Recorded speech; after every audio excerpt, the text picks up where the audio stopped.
Man, let me break down what rewarding skill-based gameplay is. Rewarding skill-based gameplay is everything that they're adding into the game. Small quality of life changes that they're adding into the game that quote-unquote would take skill.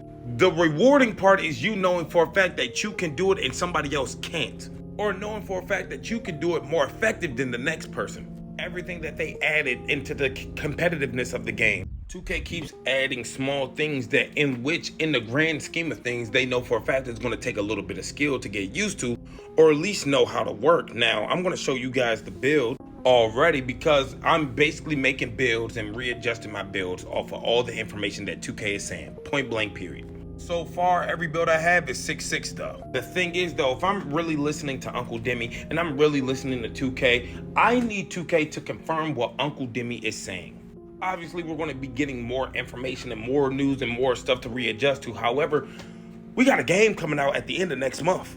I already showed y'all in one video, this is the first build, and I'm also going to be the test dummy. So you guys can watch me make, break, or fail, or be a god day one. But it was going to either be that build or more than likely the Swiss Army knife. And the only reason I would be making the Swiss Army knife is for these quality things, quality of life changes. Being able to have the ball IQ to pass, but unlock some good brand new dribble moves on a 6-6 and up build. What Uncle Demi said makes sense, bro. Being able to get the animation so long as you meet the requirements for said animation.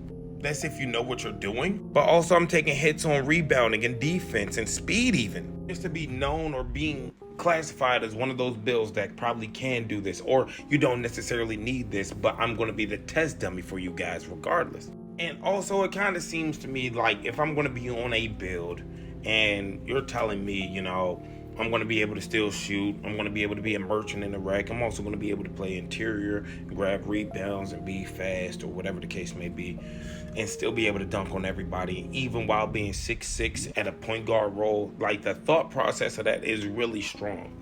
I just want y'all to know though that there's going to be people out here that are indeed going to make very short builds with high finishing, high post control, and really be able to post hook on a 6-foot guard or something like that, and be able to be extremely skilled at these smaller heights and be way more viable than say somebody who's making their traditional 3-point hunting guard. Overall, let me know your guys' thoughts and opinions if you even made it this far, man. I would appreciate it because we're grinding right now. I'm gonna get up with y'all in the next one. Take care of yourself, love yourself, and I'm out, bro. Peace.